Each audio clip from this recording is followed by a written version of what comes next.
I share my testimony often, but I have yet to share it on video. Um, so I'll start right after college. Right after school, I moved from Florida A&M University, Tallahassee, Florida, to Los Angeles, California with a job. I'm not one of those people that ran off to LA talking about, oh, I'm gonna pursue my dream. Don't get me wrong, nothing's wrong with that. But I went to LA with a job. And I got laid off after the very first month of working there. I look up and I'm like, you've gotta be kidding me.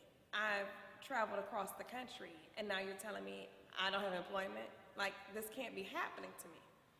I grew up middle class, I grew up privileged, I grew up having. I turn up, I have run out of money. I moved from my apartment to my car. And I was like, okay, I'll figure this out. I'm from Detroit, Michigan, born and raised, and anybody who knows anything about Detroiters, we got plenty of hustle, plenty of work ethic. I'm like, I'll figure it out. I applied for 150 jobs, nobody hired me. Temp agencies, next thing you know, time has gone on. I'm meeting people, sleeping on their couch, sleeping on people's floors. The list just goes on and on. They have to get put out the apartment. I'm back to the car. I'm like, what is going on? So through this, I'm still don't get employment. I applied for, like I said, over 150 plus jobs. By this time, I'm like, you've got to be kidding me. I've been through undergrad, grad school. I got a lot of education. I can't get a job? Not heard of. Like I said, I grew up having too. So still trying to figure it out, money is very low. I'm on welfare, food stamps. Car breaks down one time that I'm living out of, even had to check into a shelter at one point. I'm selling my clothes so I can eat and put food in my mouth and gas in the tank just to survive.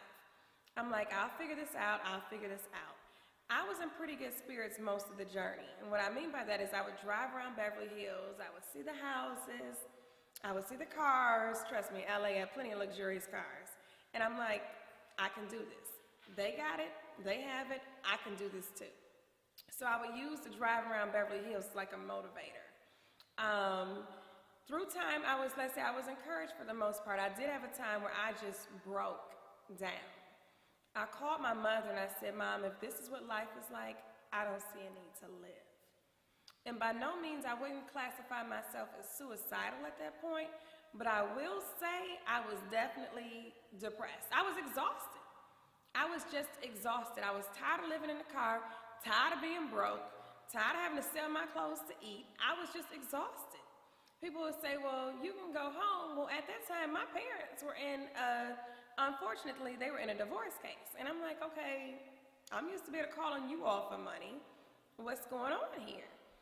So it was really a time where my faith in Christ just grew very, very strong, because the resources that I was used to being able to call on to bail me out of a situation weren't available. So all I could do was turn to God, who is the ultimate source, who funnels through whatever source he needs to use in order to get you what it is that you need to get. So pretty much, this went on for like about a good few months, and then somebody called me to do some PR and marketing work for them. It was from that one job I had. Somebody took notice of me and their spouse needed help with a project. I'm like, yes.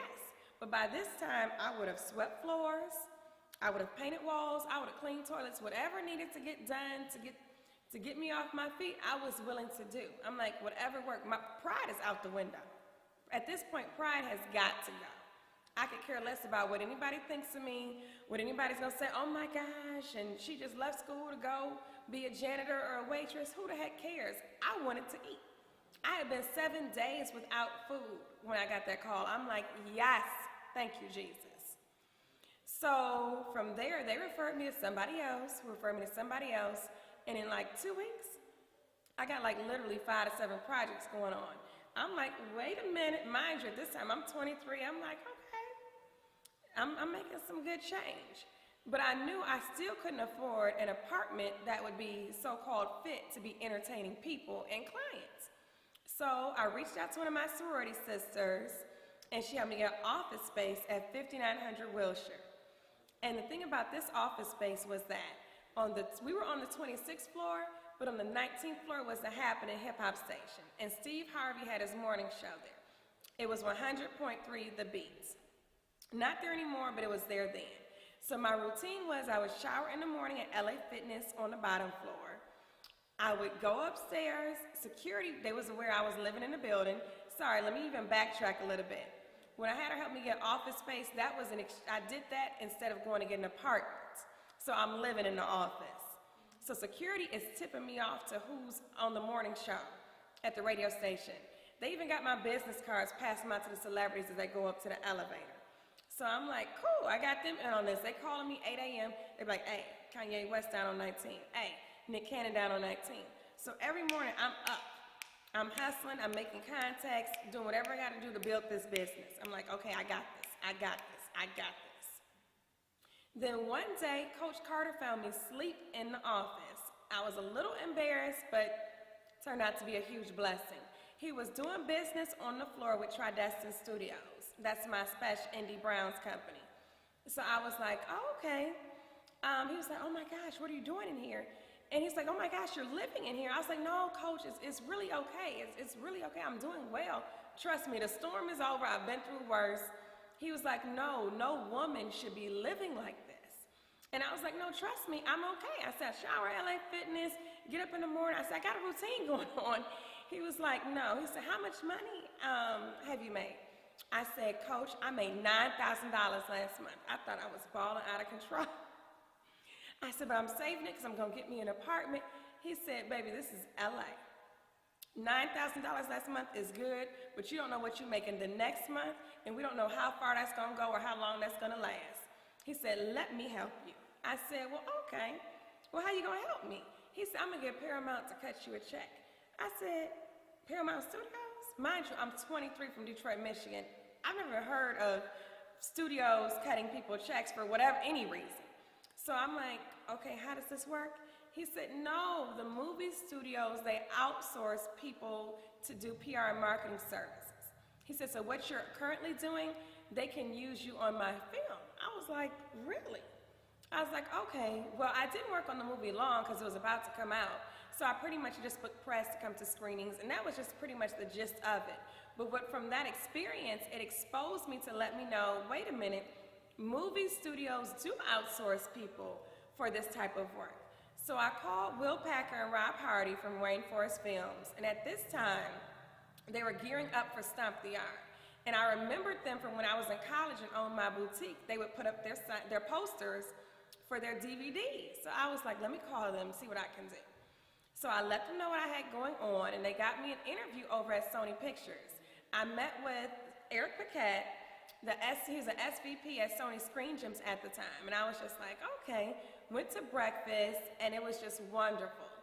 Fell in love with me. He was like, oh, I love what you're doing. I think you'll be a great asset. You're on board. So we started off doing like pre-publicity during the castings, things of that sort.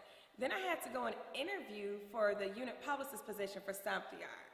That's when I met Danielle Misher. And I was telling her about what I had done, and she said, you know what, but for this position, you're up against two other people, and they have experience. And I was like, oh, okay, but I have a mentor. I met Rod Stevenson through somebody who I met at the radio station. And when I said her name, it was like solid gold. She's one of the first, well, she is the first black exec over at Universal, and she was headed towards retirement. She had left Universal, started her own company, but when I said her name, it was solid gold. So I called Roz. I said, Roz, I dropped your name in the interview. I got the job. What do I do now? And she was just like, honey, come to my house. I will teach you everything I know about PR and marketing as far as how to do publicity and promotions to promote a movie. So from then on, Stomp the Yard becomes #1 movie 2 weekends in a row. 3rd urban film in history to do so. And the studio gives me another film, which is this Christmas, another film, First Sunday, and from then on, I don't even know the order of which they came. It's been Welcome Home Roscoe Jenkins over at Universal. It's been Hancock, Quantum of Solace, James Bond, the 007s, Taking a Pelham. The list is countless at this point. It's like I can't even think of all of them. Takers. Recently worked on Limitless with Robert De Niro and Bradley Cooper. That was a dream of mine because he is my favorite movie of all time. So I was excited about that. The list just goes on and on and on. Recently finished doing Sparkle, being a unit publicist. That was shot in my hometown, Detroit, Michigan. So the list just goes on and on and on. But from there, the whole movie experience, I got to meet a lot of wonderful people. Got to work in the music industry as well. From Stomp the Yard, I met Chris Brown. I was his tour publicist 2006, 2007, 2008 for the Up Close and Personal tours. Truly, truly God sent. I got to meet Lil Wayne from that first tour, from the Up Close and Personal first tour. That was a blessing. We clicked immediately. Got to do personal publicity for him. Got to do event planning for his 25th birthday party. And the list can just go on and on and on. Jazzy Faye, David Banner. I love, love, love my old clients. Let me see, what was next? What was next? Well, my testimony in itself has brought birth to a lot of the other things that I currently do now, which is my Live Your Dreams program, where we educate the youth about non-traditional careers. It has brought birth to Fearless Magazine, which is a platform for other people to share their fearless journeys, just like I'm sharing mine with you all, to inspire others. What else? Anything I pretty much do now has been, a lot of those things have been birthed from that one experience. But I give God the glory, the honor, and praise. And I understand that, to whom much is given, much is required. So I make sure I share the story as much as possible and just give back and just encourage others that you can live your dreams, you can overcome your fears. You are put here for a reason. You are worthy. And it's time for you to, get filled up and live out your purpose in life, your dreams, etc.